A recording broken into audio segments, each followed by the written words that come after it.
Good morning, good afternoon, whatever time of day it is that you are listening, folks. Thank you very, very much for listening. Today is the 14th of October, year of our Lord 2024. Welcome to yet another edition of the CopingHour, hosted by Nicholas Hinkle, a.k.a. Motown Noah. I don't know how this show is going to go today. I don't know if it's a big show, maybe an extra medium show. I have no idea. Nice Sunday beers going down. You want to know why they're going down? Brother, honestly, I'm going to spend the first half of this. I don't know how long this is going to go on. If you're a Cowboys fan, like, close your eyes, log off for a little bit, all right? This one's not for you at all. But you know what it is, right? Because the Lions just had the most lopsided victory that they have had in my entire life, ever. And for the rest of my life, I will never see a win that dominant, ever. 47-9 in Jerry World against the Cowboys on Jerry Jones's birthday, by the way. Fucker, piece of shit. Eat that. Fuck, I should have kept that rolling. I wish I hadn't. Now I want to start the episode over. No, it's fine. Folks, we've never watched a Lions game. Like, it's one thing to, like, be in a good mood at a certain point, but it's like a relief thing. Like, okay, you know, we're up 31-17 with 6.5 to go, and we're in control of the ball. All right, yeah, let's start cracking jokes, and, you know, we're a little bit more lighthearted in that moment. Dog, I've never experienced a game where for the entire duration, like, I'm just in a good mood. And even when the Lions were down 3-0, it's like, I mean, whatever. Like, we should have had a pick. It's like a bullshit holding call on Anzalone. It was a real holding call, but, like, whatever. Like, okay, so Dak is on his bullshit in this game. Cool. Like, this is their food. Their absolute food. And even with, like, the Lions at 7-3, and I say to Maddie, I'm like, all right, so this is going to be one of those offensive games where it's like 1st to 30. Whoever gets to 30 first wins. That did end up being true, but how about the fact that the Cowboys fucking suck? They suck. They absolutely sucked today. I'm telling her, we're never going to see this again. Where it's like every play, I'm savoring. I'm looking at the score. I'm like, 34-6 against Dallas? I'm like, what? And I'm trying as best as I can to be humble about it, you know, especially in that first half, because it's like, we've seen this Lions team take their foot off the gas. It's been the biggest problem since Dan Campbell got here, is they will kick the shit out of a team for like the first 5 or 6 possessions, and then they get complacent, and then, like, for whatever reason, like, bullshit will happen. You know what I mean? Namely, the NFC Championship game, right? Taking your foot off the gas. How about when that just doesn't happen? How about that? This was like the equivalent of if Steve Kerr ever had the balls to just let the Hamptons 5 play 40 minutes a game, where Golden State would have won by 5,000 points. But we never really got to see it. It never happened because it wasn't the responsible thing to do, right? We'll talk about the Hutchinson thing and we'll talk about it at some point. I don't want to get into it right now. We'll get to it, but it's going to damper my mood if I jump right into it. You know what I mean? What the hell? I've never seen anything like this in my fucking life. The Lions, on every play of the game, on both sides of the field, special teams, except for that one kickoff return, the fake reverse that Dallas had at the end of the first half. That kind of ruled. And the reason that I was willing to be like, yeah, that ruled in real time was because we were up like 27-6. So at that point, it's like, yeah, that would be cute if Dallas got some points here. Like, oh, wow, you guys are going to get a field goal. That's really, really cute. We're scoring motherfucking touchdowns, son. Up and down the field. Pick your poison. Oh, do you want J-Mo, like, taking the top off of the defense on a corner route, on a 25-yard corner route? Oh, do you want Amon-Ra on like a crossing, like a 3-yard little check down? That's cool. Do you want Sam Laporta on some, like, flea flicker, like double flea flicker, like wheel shit? That's cool. Oh, you want Jahmyr Gibbs in the boundary? Oh, okay, you can do that. Oh, you want David Montgomery running it right through a motherfucker? Folks, this team has weapons. It's been established. But we saw it on display in Dallas today in a way that felt violent, in a way that felt like, is it just me, or am I rubbing my eyes like a goddamn Looney Tunes character? Because the Detroit Lions walked into Jerry World. Have I mentioned that yet? On the road in Dallas. Look, busted team or not, one of you fuckers is, oh, well, Micah Parsons wasn't playing. Brother, if I had to line up against this Detroit Lions offense, I wouldn't have showed up for this game either. I don't blame Micah Parsons. Whoever the fuck you want to say, oh, Dallas was banged up. I don't give a shit about that. I don't care about that. We played the team that was in front of us, and we kicked the shit out of them. I'm not entirely convinced that Dallas's ones could have hung with our threes in this game, to be honest with you. It was the beatdown of all beatdowns. A scoreagami, by the way. A scoreagami. Talk about burying the lead. 47-9. You've never seen it before in the history of the National Football League. Would I have loved 50? Yes. Could we have had 50? Could have had that. Could have had that. Hendon Hooker comes in. Imagine that, first of all. Imagine telling yourself 6 months ago, Hendon Hooker is actually going to get some snaps in the regular season. And you're going to be like, oh, okay. Like, is it going to come against like one of the bullshit teams? No, it's going to come on the road in Dallas, by the way, because you're up 47-9. Could have had 50. But even, being up, 38 points, we, went for it in Dallas's territory on, 4th and 3. Fuck it. Fuck them. Who cares? Ben Johnson, in the most spiteful way possible, trying to get an offensive lineman a touchdown. Again, have I mentioned this yet? Fuck them. Good. Do it. Coming out of a bye week, where, we just went into a bye week where the way that our offense looked on Monday night against Seattle was scary.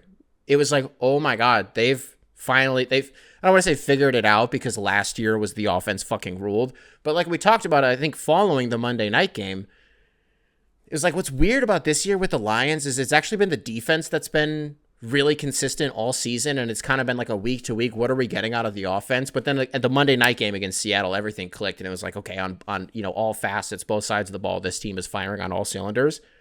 Yeah, what happens when that just is that's just what goes on? What happened then? Because we got it 2 weeks in a row. We scored 40 plus 2 weeks in a row for the first time since when? The 60s? Is that what they said? The last time the Lions scored this many points on the road was 1952. When I say you're never going to see this again, I'm not being hyperbolic. I think in my lifetime, one of you older Lions fans out there, help me out with this because I was 9 when this happened. I believe it was 2007. We're playing in Ford Field against Denver. It was the game that Sean Rogers had that fumble recovery for a touchdown. We won 44-6 or some bullshit like that. What? Huh? I mean, since then. But it's dog, we're playing a team that's real. And even if on paper, okay, so Dallas drops to 3-3 right now. We kind of thought at the beginning of the year, okay, so the NFC East is going to be, they said it during the broadcast. They hit the nail right on the head. It's Philly and Dallas. These are the two teams. No, it's actually just Washington. Even if you want to say it's wide open, Washington looked pretty damn good against Baltimore today. It looks like it sneaky might be the Redskins. It sneaky might be the Commanders' division to lose at this point, right? And so you go into I don't know if I've said this yet. We went into Jerry World on Jerry Jones's birthday, that piece of shit, and we gave his ass 47. Maybe they should have given $200 million to Brandon Aubrey. It's just a thought. I don't know. I'm just thinking out loud here because apparently he's the only one that can actually fucking score points for them. That's weird. Dog, Dallas spends in real time 90 minutes only throwing the ball. You know what's coming. And we're halfway through the fourth quarter and Dak Prescott he's not at 200 yards yet. What the fuck is going on? You generate 4 or 5 turnovers. Brian Branch has 2 picks and a forced fumble. I'm going to fucking throw up. What's going on? What is going on? It used to be that you turn on the TV and the Lions were losing. They were the ones that were losing 47-9. But now, under the Biden administration, the Detroit Lions fucking rule. What is going on? I'll tell you what's going on. Dan motherfucking Campbell, Ben motherfucking Johnson, Aaron motherfucking Glenn. Sorry, Grandma, I have to get my shit off about this game. And Brad motherfucking Holmes. Sheila motherfucking Ford Hamp. Have you ever heard of her, by the way? Listen. I don't want to say that we could lose every single game. I don't mean what I'm about to say. I'm going to say it just for the sake of continuity. I don't mean this. I was going to say we could lose every single game for the rest of the year, and this will still be the biggest fuck you moment of my life. America's team, my ass. Oh, America's game of the week, the 525 slot, 425 Eastern slot here on Fox Sports. You're going to get Kevin Burkhardt and Tom Brady in the booth. Tom Pelissero and Aaron Andrews on the sideline. I bet America turned this shit off pretty quick. Maybe they didn't. Maybe they didn't because of how good it feels to kill the boogeyman. Fuck them. Who cares? It's the Cowboys. They should have put up 100 in this game. They could have. Honestly, if you watched this game, if you watched it in its entirety, Detroit could have scored 1,000 points today. There wasn't anything that Dallas could have done about it. Honestly.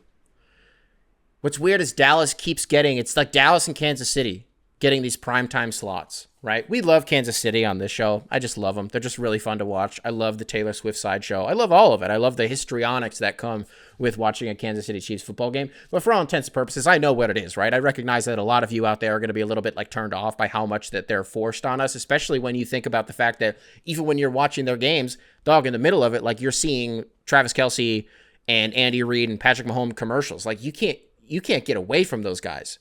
Right. And when Mahomes is the ringleader, I just think he's like super fucking likable. Like he just rules, but whatever. Like I get it, guys. Okay. So you keep giving these two teams primetime slots. It's almost like it's the NFL's way of keeping us all in check and being like, stop watching football for 7 consecutive hours. Like maybe take a break. Hey, the Cowboys are on at 4:30 in the afternoon. Go do something else.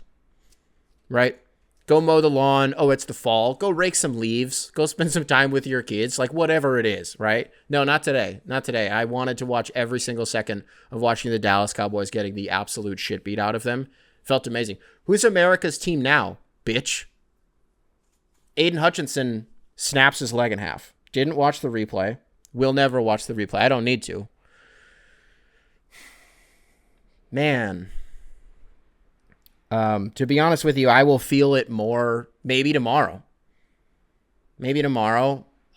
I will definitely realize it going into the Minnesota game. Maybe we'll talk about that in just a second. But even though it really sucked the air out of the game for like 20 minutes, rightfully so. I mean, you have like an all NFL level defender who's out for the year. I mean, that's his season right there. And he was so good to start the year. There was an argument for him to win a DPOY. And you lose one of the most prolific pass rushers that we have in the NFL today for the season like that. In a game that was already decided, it wasn't really the right, quote unquote, right time to take out your starters, mainly because Dallas is still rolling out Dak and CD and like all their guys, right? So it's like, well, we're not going to put our 2s in against your 1s because then it opens up the slight possibility that you make this an actual game, right? It was the responsible thing to do to keep your 1s in there. I'm not mad about that at all. I'm sure some people are going to try to spin it. Why were they even keeping Hutch in the game? It was a freak accident, right? It was just physics working against him. It's brutal. There's nothing else to say about it. It's devastating. But for the Lions, I guess, to like keep, there's no but. It just sucks. And so if you're Detroit in this moment, are you thinking, on this program, we love to talk about, hey, the Devin Booker thing is just going to happen eventually. I'm telling you right motherfucking now. No Tiffany Gomez shit, but like I'm telling you right now, that motherfucker is a Detroit Piston with Devin Booker. So when is the Max Crosby thing going to happen? Because he's the direct adjacent as far as the NFL is concerned with a guy who is like, he's just going to be a Lion at some point. He's said before, hey, if I could play for any other team, it would be Detroit. The motherfucker's on Twitter like a week ago talking about let's go Lions. That guy's not going to be a Lion at some point. Oh, I'm sorry. He said let's go Tigers because the Tigers were in the playoffs. Oh, that guy's not going to be a Lion. Oh, okay. All right. Okay. Except he is, though. Right. Brad Holmes, his whole thing has been he doesn't want to make trades like that where it's going to handicap the future version of yourself, because it would be a lot of capital that you would have to give up for him and then whatever to make that. Or how does the contract thing work in the NFL? You don't have to match whatever. It would be a capital heavy move, and however many picks that looks like the one thing that I say, the one thing, Brad Holmes is amazing at everything. He's the best general manager that we've had in Detroit, probably ever, in my life, ever in my life. Thought it was going to be Stevie. Still pretty good, but it's definitely Brad Holmes. It's not a discussion. There's not a discussion to be had about it. For a little bit, it looked like maybe it was going to be Joe Dumars, but then the tail end of his stint went so poorly, it just can't be him. You know what I mean? But he is insane in the draft. And the way that he's able to identify talent and like totally flip their value on its head comparatively to like what mock drafts and what pundits will tell you. Brad Holmes is like, I want my guy. I don't care what you rate him. You know what I mean? And so to give up those picks, however many it would be and wherever they are, the return on investment would have to be such. It just feels like you don't have Aiden Hutchinson. The Raiders season looks like, I don't know. What's that really look like at this point? Do they just cash in on the Max Crosby thing at the trade deadline? I don't know. We'll have to see. There's got to be something I'm forgetting about the Lions, man. Because I just don't really want to forget what this feels like. It truthfully could have been against anybody. But the fact that it was against it was against America's team. Right. The self-proclaimed America's team on the road. You know, we haven't had a win against them in 9 years. 2013. I was 15 years old the last time that the Lions had a win like this. Or just a win in general against Dallas. It was the game where Calvin Johnson goes for, 300 yards in the air? And then Matthew Stafford goes up to, everyone thinks he's going to spike the ball, but instead he doesn't even fake the spike. He just jumps over the line. Doesn't get runs in for a touchdown. Boom, game over. Fuck Dallas. They're dead. Dallas is dead. I'm speechless. I say, you know, it's hard to say that you're speechless when you've been talking about this for almost 17 minutes at this point. You know, but it was something that I was cherishing every moment. Every single play. I was so present for it. And what is that, 4-1 now? Talk about the damn hardest division in football. Jesus Christ. I said we were maybe going to talk about the Minnesota game. I don't want to say I'm scared, because at some point the wheels are going to fall off for Minnesota. You know, there will be a game that they lose. It's going to happen. They're not going to go 17-0. It's just not going to happen, right? Even if you're a Vikings fan, it's okay. You're not going to go undefeated. But damn, it would feel good if we're the first ones to knock them off, right? They had a bye week this week, so that's what's scary. So they look good a week ago. They played in London. They generate 3-4 turnovers on Aaron Rodgers, and then they go into a bye week. The same way that Detroit looked lights out on offense against Seattle on Monday night. They go into a bye week, and then they I don't know if I've mentioned this yet. They go into Jerry World this week and win 49-7. I don't want to get Jerry Worlded next week in Minnesota, which I don't think is going to happen. I really don't think it's going to happen, right? Okay, but then even if you lose the game, whatever, it's going to fucking suck if we do. But I'm not here to talk about that right now. Just the fact that the division is definitely the hardest in football right now. Because, you don't want to talk about the Lions and you don't want to talk about the Vikings, which would be weird. A team that's 5-0 and a team that's 4-1 and just went into, I don't think I've mentioned this yet, went into Jerry World and won 47-9. I don't need to inflate the score more than it already was. Fucking losers. God, they suck. Okay, let's talk about the Packers. The feast or famine Jordan Love himself, week to week, I say feast or famine, that's sort of self-explanatory, but for all intents and purposes, they look pretty good. Looked pretty great against Arizona today. If I'm a Packers fan, I'm getting my shit off, not in a similar way because you didn't go into Jerry World and do this. You know, you did this at home, but the Cardinals are a good team. The Cardinals have the ability to they're like a sneaky trap game team this year. Not that they're bad, but it's trap game. Yeah. It's you can't sleep on this team because they have speed, right? Kyler, was it a week ago that he had that 50-yard read option that he just housed? I mean, his legs just move so damn fast. He's like a little fucking centipede out there. He's crazy. Packers look great. Caleb Williams had the game of his life today. Sure, he's 5 games into his NFL career? If there's a moment in his career where, he's officially great, he's officially even good, the game in London against Jacksonville, a team that fucking stinks, by the way, but he only threw, 6 incompletions through 4 touchdown passes? He looked good. He looked comfortable. He looked settled in the pocket, and the chemistry that he's building with these guys, you're sorry if me bumping the mic made a noise there. The chemistry that he's building is scary. There are 4 legitimate teams in the NFC North right now, and we got to run through all of them twice, and vice versa, by the way. That's the other piece of this.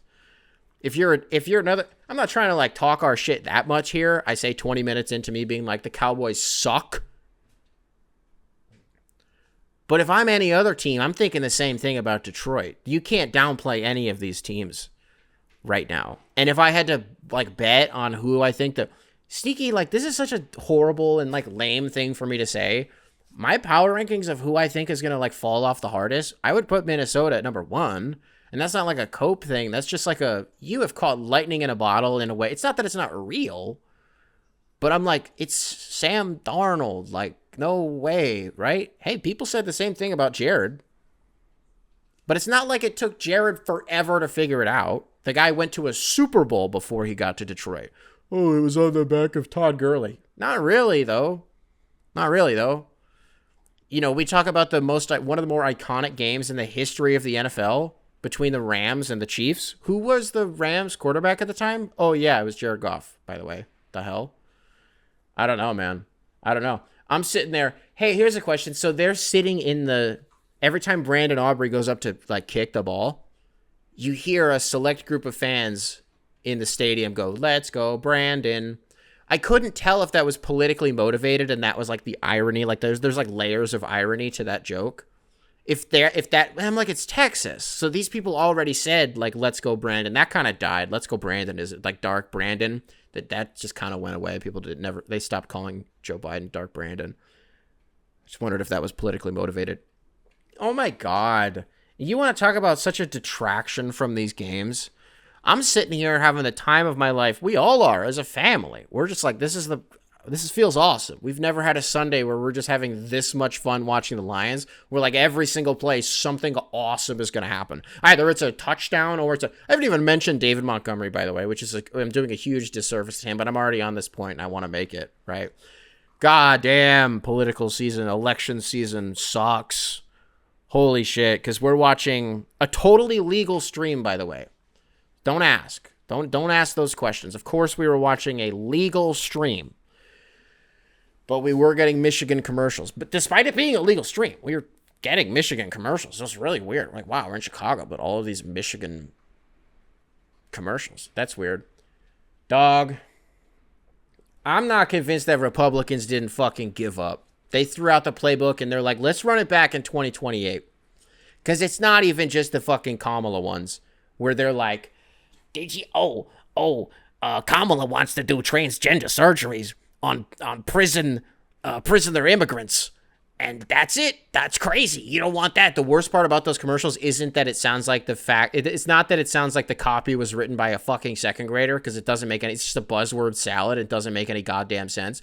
It's the fact that the funniest thing about those commercials is actually great, which is at the end when they're like, Kamala Harris is for they, them. Donald Trump is for you. God damn it. That's a hilarious line. That's a great line.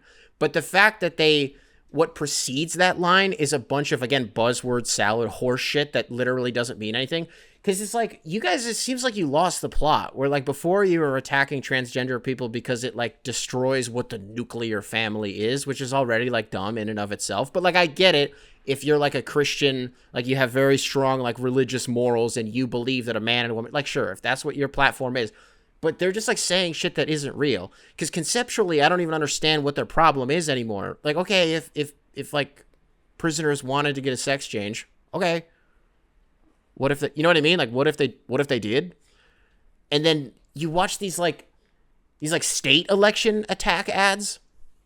In Michigan, it's what, Mike Rogers and Alyssa Slotkin. For Mike Rogers, the Republican nominee for, was it congressional? I don't know what the fuck he's even going for. State representative, whatever it is.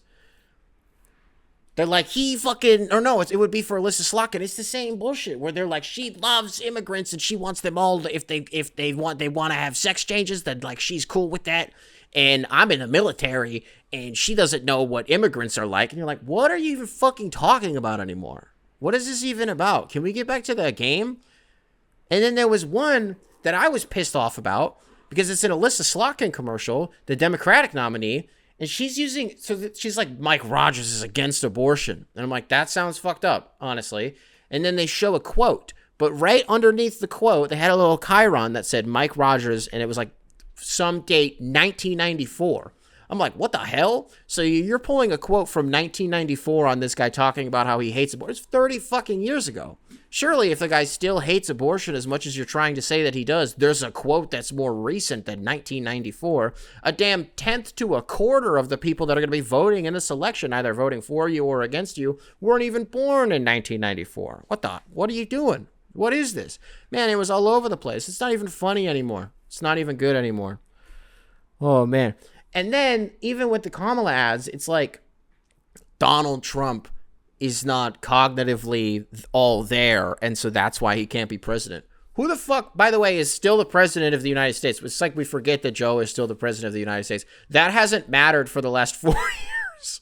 That a guy, his brain is applesauce, but now it's a problem. It's like there are so many different things that you could have, there's so many different angles that you could take, but instead they're just like Donald Trump's brain sucks and that's why he can't be president. I guess, right? They're just dumb.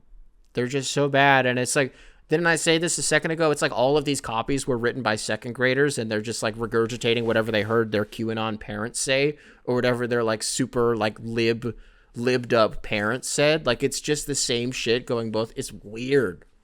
It's bizarre. And it's all in the middle of football games, which makes sense. I don't need to, I get why that's the case. But even if you watch college football, it's a thing.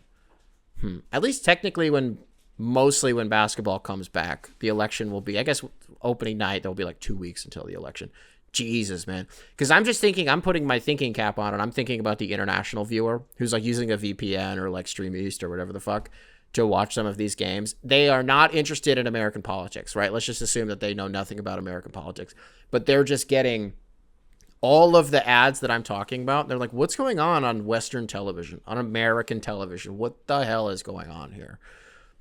It's a great Sunday, folks. Absolutely phenomenal Sunday. Let's jump into some emails, though. CopingHourSubs@gmail.com, spelled phonetically. Email available in the description wherever it is that you listen to this program. Subject line, most improved player, from Joseph. Joseph, welcome to the show. Hi, Nick. Though Noah is such a fitting name.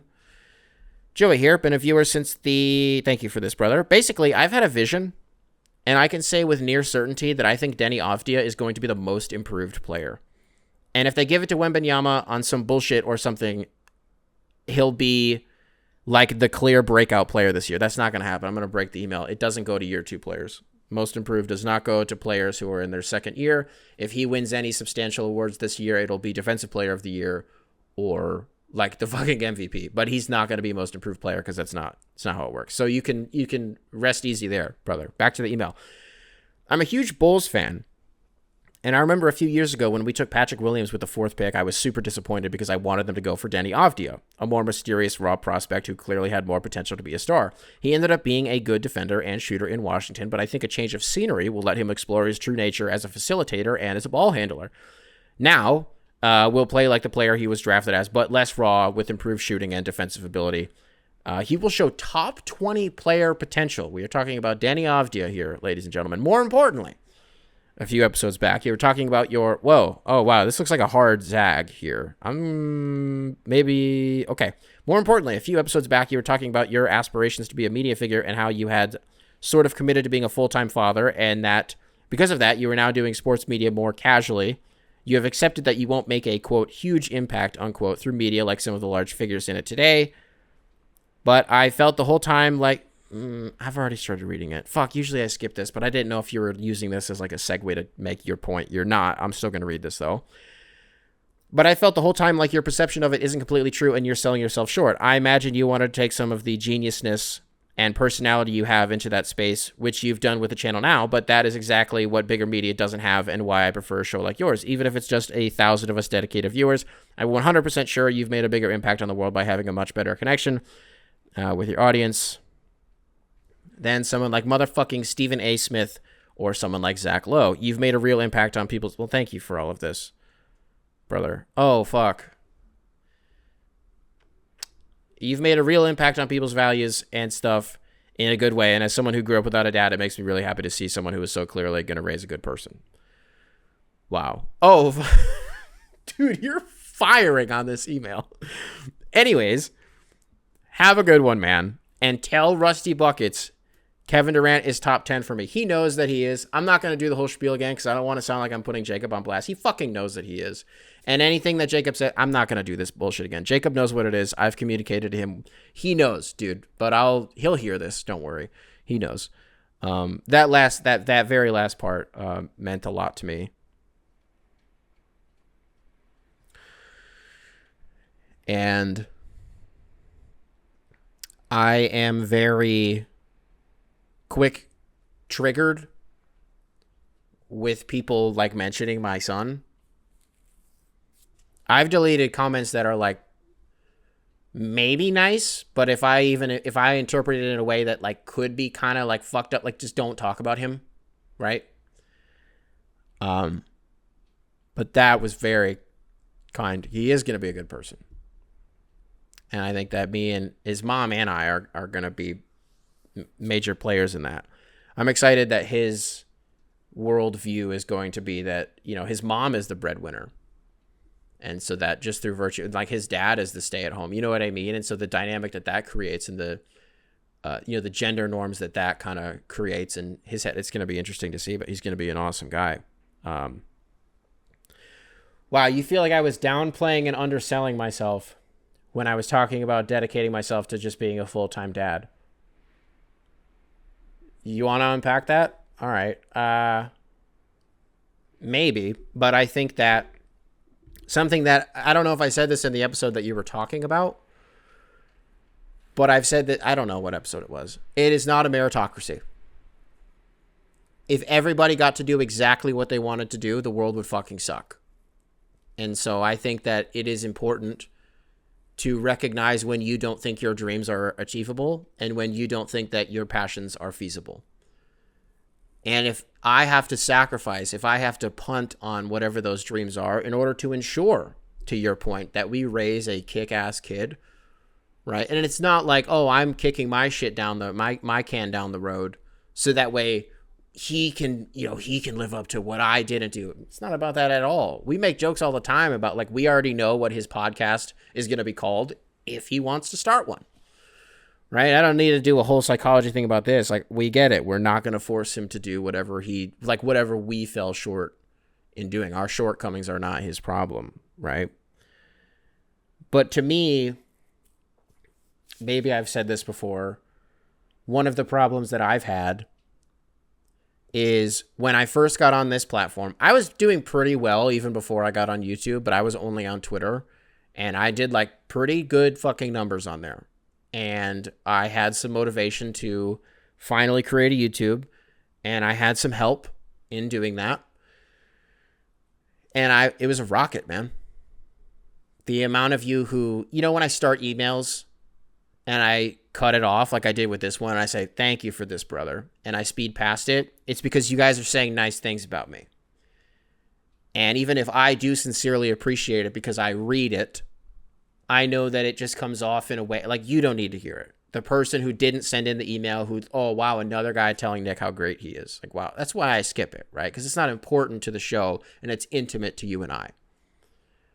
But the reason I bring that up is to say, a lot of those like things that I skip have to do with been watching you since you were recording in front of a broken closet next to a Star Wars poster, doing like stand-up comedy, during COVID.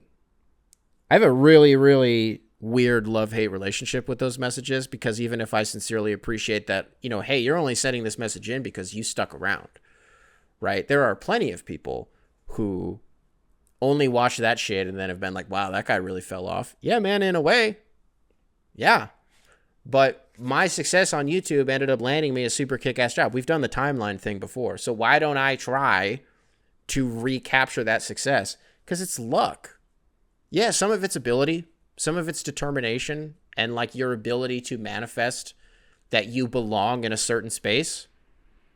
I'm not sure that I belong in the space, is the thing. And I know that for my own ego's sake, it's more important to me that I exist in obscurity and feel like I'm making a discernible impact. It's not even about making an impact on your life, the listener, because to be honest with you, I don't know how to say this in a way that is, I don't want to be like, because I don't fucking care about that. No, of course, I would prefer that I make a positive impact on you, the listener. But if I've said it once, I've said it a million times. I do this show for me. I do this show for one day when my kid is like, hey, what was it like when OJ died? And I can show him a 5-minute segment I did. I think we uploaded a video on this channel about it, as a matter of fact. When I was like, I learned that OJ Simpson was dead, and 15 minutes later, I was in front of a microphone, right? Because on this channel, we cover all the biggest stories, and we cover them from all angles. And goddamn it, Orenthal James Simpson dying suddenly of prostate cancer was a big deal. I didn't even know he was sick, right? I didn't have any jokes planned. I had nothing in the chamber. I was shocked. But it's a time capsule at the end of the day. And so I've told myself that I don't care about success because I know what my purpose is now, and I know where I belong. And where I belong, I don't believe is in some sort of a spotlight. I don't believe it's on camera and behind a microphone in some commercial way, in some meaningful way. I don't think that it is. I don't think I belong there. But I do think that subconsciously part of it is because I think that if I tried again, like really tried, you know, I crank out sick thumbnails. I commission someone to make my thumbnails. You know, I go nose to the grindstone and I'm making 5 videos a week, standalone videos a week. I tell myself easy, I get back to 100,000 subscribers. This channel is like a subscriber on YouTube pit. Down. Since the Coping Hour has started, we lose like 200 subscribers a day, and it doesn't go up. But that doesn't bother me anymore, right? Because it's like, I gotta have 10 subscribers, right? I've explained it before. But what I tell myself is if I did all the aforementioned shit, I would skyrocket. I'm just not sure that it's true. It's not sure that's true. And I'm not looking for sympathy there. Like, hey man, you brought it up. I'm just trying to unpack it, right? And tell you how I'm feeling about it. I think that if I really wanted to, maybe I could catch lightning in a bottle again, and I could get lucky, and this, that, and the other. Like, I'm not like bringing this up, but so Cade Cunningham's cousin / trainer, Ashton, is an awesome guy. He tweeted like a week ago. He was like, where Motown Noah at? Got that sent to me by like 6 people. When Cade's cousin is tweeting, where Motown Noah at? It sparked something in me where I was like, okay, so people of quote unquote notoriety, I respect Ashton because of who he is and the relationship that he has, right? He's an awesome guy. He's like super passionate about Detroit sports, and it would be easy for him to not be, but he gets his shit off and he speaks his mind. And I really admire that. When you have somebody like that, it's like, oh, eyes are on, or they had been on in the past, and it kind of makes you want to get back on the horse. Truthfully, I just don't have the time right now. Kind of sucks a little bit. Kind of sucks. It honestly doesn't eat at me that much. But every now and then I'll be like, man, because I just don't think I'm a content guy. I have a really good content brain. I know that's true. I know for a fact that's true. If I really need to hunker down and produce a good show, how often do I produce a bad show and then I try as hard as I possibly can to make up for it in the next one? Hence the Coping Hour, a pyramid of dumb. How did that one go? Right? It was because I had a bad episode. It's like that's what I'm saying. It's a content brain thing. How do we talk about something from an angle through a lens that you're not going to see from these big guys? You can't do that all the time. You can't knock it out of the park every time. Sometimes you do have to resort to the easy shit, to the evergreen, let's rank, like we do on the shoot around. Let's do a tier list. We talked about it. We had an insight. This is maybe not supposed to be something that I'm saying, but like we had a little meeting about it at the end of the last episode where I was like, we all agreed, like, we don't need to keep ranking shit and like feeding the rage machine that is the internet and doing engagement farming, which is ultimately what my biggest issue is with quote unquote trying again, is feeding that rage machine. Because the second that I produce that is one thing I will never let a motherfucker tell me, is that I'm doing something for clicks. Because first of all you have to do is look at the view count to realize that I'm not doing shit for clicks. If I'm saying something, I mean it. With everything in me, I mean it. And I could not care less, which is the other piece of it, honestly.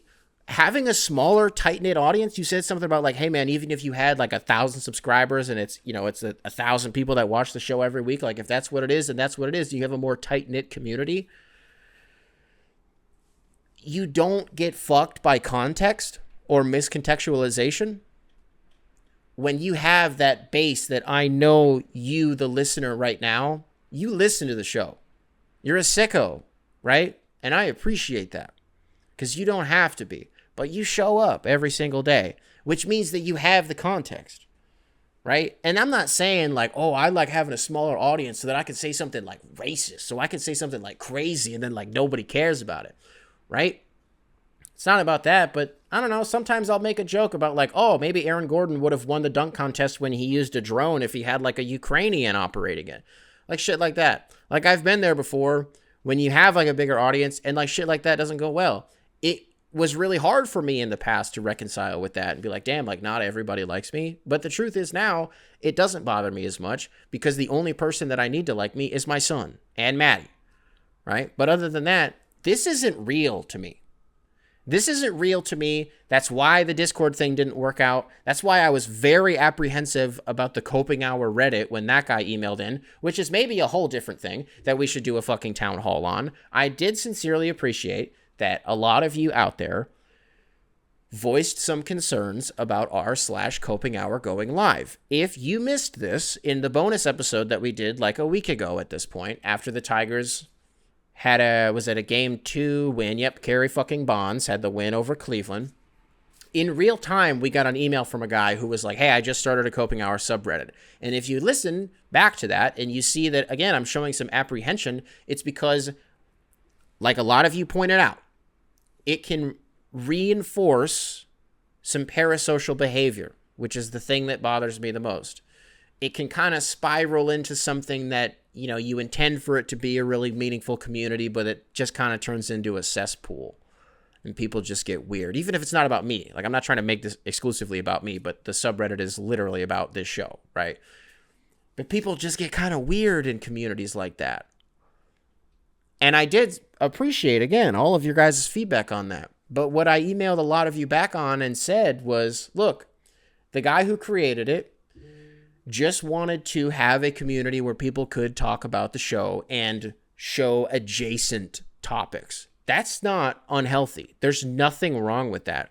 I said at the time, and I have remained firm on this, I'm not attached to it. I have nothing to do with it. I'm not modding it. This is on this guy to like make sure that it doesn't get out of control. If it does get out of control and I catch word of that, I'm going to do everything in my power to kill it and to make sure that it is not a thing anymore.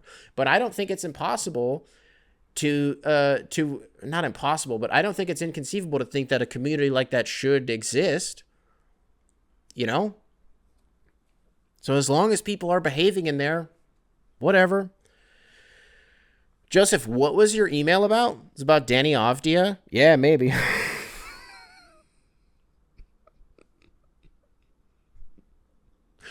Yeah, he might be pretty good this year, huh? I totally forgot he was in Portland, to be honest with you. When like a couple days ago, I would have skimmed your email and was like, Danny Avdia, he's in Portland? Like, what are you talking about? No, he's not. Yeah, he is. No, he definitely is. Maybe. It sure as shit isn't going to be Scoot Henderson. Maybe this archetype of player where, and some of you, close your ears, Blazers fans, this archetype of player where we're like, hey, they're just really athletic and they can like pass the ball well. But that's it. That's it, though. That they're athletic and they pass the ball well, and we should draft him super duper high. Maybe that will die and we'll stop doing that. I don't know. Can I throw a hat in the ring on the whole most improved player? Listen, I don't know because I haven't watched preseason because I have a kid. I just don't have time to watch games that don't matter. But I've been reading a lot about this Jaden Ivey kid. Seen a few highlights here and there. I'm just wondering, did we just get bullshitted out of an entire year of like awesome Jaden Ivey? Where Monty Williams was like, no, they don't play well together. No, actually this Cade Cunningham, Jaden Ivey thing doesn't work. And instead it's actually Killian Hayes and Cade Cunningham. I can't believe I'm saying that. It still like gives me a little like in my stomach. When I'm like, Killian Hayes is not an NBA player, and he should not have been in Detroit for as long as he was. But he shouldn't have been. And the fact that it was like, no, it's Killian and Cade, not Jaden Ivey and Cade. Oh, fuck, was I too harsh on him? It sounds like Jaden Ivey might be awesome this year. Like, it sounds like he might murder people this year. What is that 3 ball going to look like? What does that contact around the rim look like? Because he absorbs it pretty well, but he's a damn bull in a china shop. And as soon as he takes 2 dribbles inside the 3-point line, the guy has no plan, and he just goes head down and like flails around. Usually it didn't work, right? I don't know. Some people have been like, oh, well, if Cade's going to have a breakout year, why isn't he eligible for why isn't he going to be a favorite for most improved? Technically, he's eligible. The same way that we talked about Joseph. Victor Wembanyama is eligible, but he's not going to win because that award doesn't go to year 2 players. Historically, it just doesn't. You're supposed to be better in your second year, right? Well, Cade Cunningham, what is this, like year fucking 4 for him now?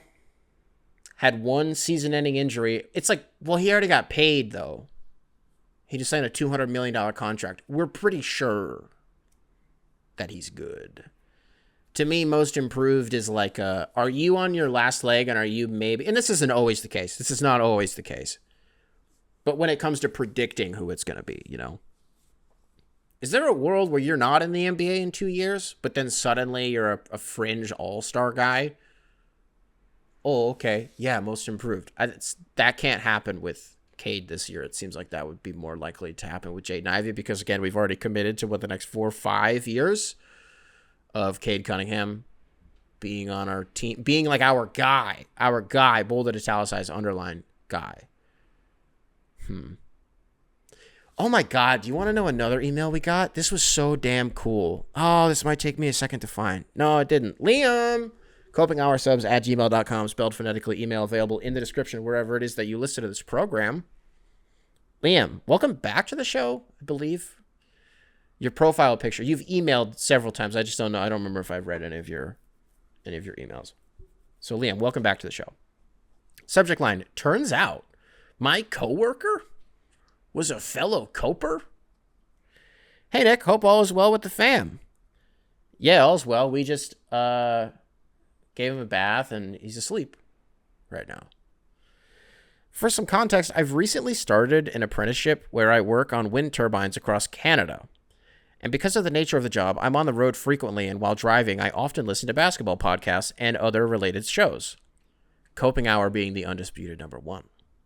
Normally, I drive myself, but today I had to drive my coworker because his car wasn't working. While on the road, I explained how I mostly listen to podcasts, and that got us talking about different shows we listen to. Because it's Friday, a new show had dropped, and I decided to put on the CopingHour as I had to get him on the coping train. But turns out he's an even bigger fan of yours than me, LMAO, as he was an original fan of your Bun and Cardigan show. Now we've agreed to carpool on the days that the pod drops. Keep up the great work, man. Your podcast is... Thank you, brother. Thank you. Thanks for making my job a little bit better, from Liam. That's awesome. I have nothing to say to it. I just wanted to highlight that because I don't think we'll... You want to talk about the fact that the line... Did I say this at the beginning of the show that the Lions win into Jerry World and won 47-9 because the Cowboys fucking suck? How that is something we'll just never see again, a beatdown of all beatdowns. I'm never going to get another email like this. And I really just wanted to give this guy and his friend, who I don't believe was named here, shout out to the friend for listening to the Bunny Cardigan show. That's a guy. We talk about capital G guys on this show. Liam, you are also a guy. But I just can't imagine how dumb it must have felt to go from listening to the Bunny Cardigan show, which was like a really buttoned up show. Like, we were dumb and, like, we made jokes all the time, but, like, at the end of the day, it was, like, a corporately sponsored show. We did ads. Like, we were under an umbrella, like a major corporate conglomerate umbrella. And we had to be serious most of the time. Going from that to this must have been an absolute... What's the Mr. Krabs meme? Where he's like, oh! Where he's like, oh! Yeah. Shout out to both of you. That's awesome. Hey, I don't know if I want to do this. I don't know. This is going to take too fucking long. We're going to do it. This one comes into us from TJ. Subject line, fictional football. I'm just going to put this one on the screen. TJ, thank you for sending this in. Why am I not going to read your email, dude? So this guy sent in a picture of like a fake football like team versus different fake football team, and we're going to jump into it. We're going to end the show on this. We haven't done something really stupid in a long time. Like really stupid, like brain rot, like bleh, like sparks are flying, drool's coming out, stupid in a really long time. Hey Nick, long time, first time. Attaching an image you've probably seen online before. I actually didn't. I saw it 24 hours after you sent the email. I saw it on Reddit. So you were actually the first person I saw this from. Well, I don't want to read the email because it'll spoil who's on the thing. Oh, wait, you said this. Also, for a more serious note, I'm 25 and in my eat shit period of my life. And I got to say, the show makes those beginning and end of the week shifts just a bit more tolerable. Oh, cool. Thanks for bringing the news and the vibes. I am a newsman. If there's anything that you cannot dispute on this show, it is that we cover all of the biggest stories and we cover them from all angles. Isn't that right, TJ? So let's throw this picture up on the screen for you guys.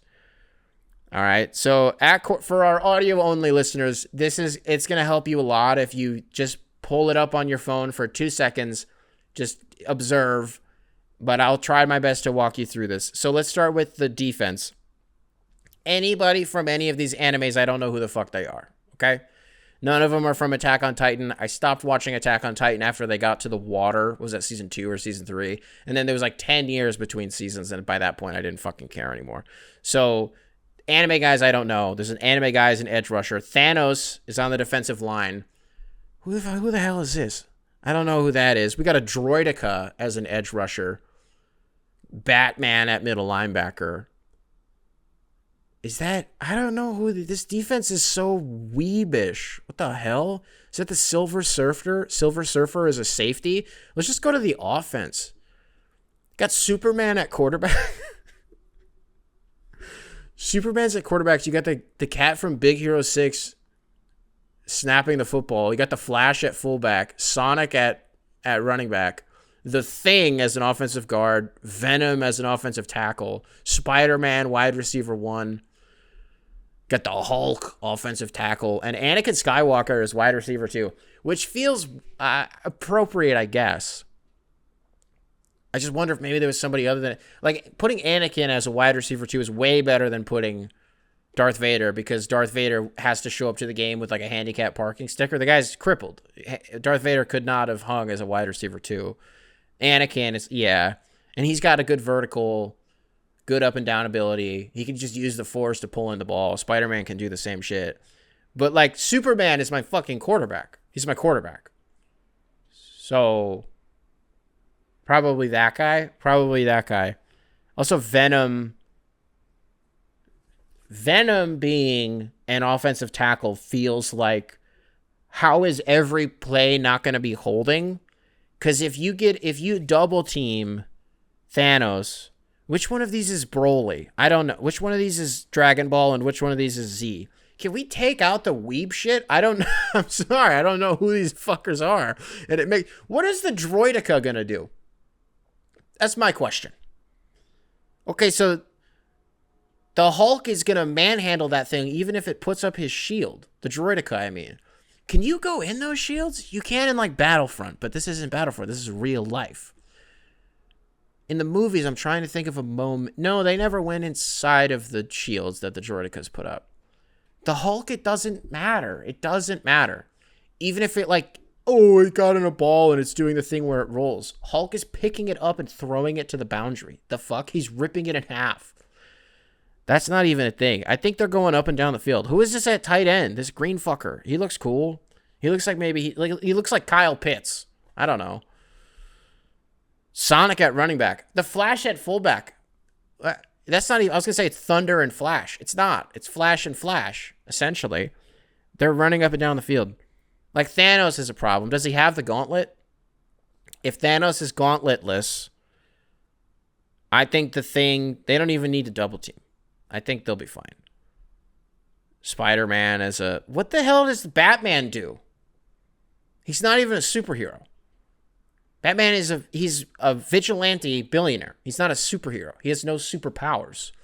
And if you're going to tell me, well, in the comic book, he does this thing, shut up. Because it's not depicted in a medium that I've ever consumed. Also, it would be weird if in the comics he had actual superpowers, but in every piece of media that has ever been produced, for television, he's just been a guy who has a lot of money. He's not a superhero. And you're going to tell me, well, Nick, what about Tony Stark? Is he a superhero? Is Iron Man a superhero, rather? No. He just has a really expensive suit. But but he has the fake heart. But then eventually he doesn't need that. I'm fuzzy on the timeline because Marvel gave up years ago, and so did I. So I don't remember. Didn't at some point he was just wearing the fake heart as like a cosmetic piece? Didn't he end up not needing that? I'm going to say he's a superhero because of that. But if you want to say that I'm not being fair, fucking he's not a superhero then. That's fine. He just has a really expensive suit that does like supernatural, superhuman shit. But none of it is like super, like Superman's a superhero because he has like fucking powers. He's an alien, first of all. He's an alien. Nick, what about Spider-Man? Is that a superhero? It depends on which iteration. Like Tom Holland? No. Well, since when, by the way, does a superhero insinuate that you have like supernatural abilities? It doesn't.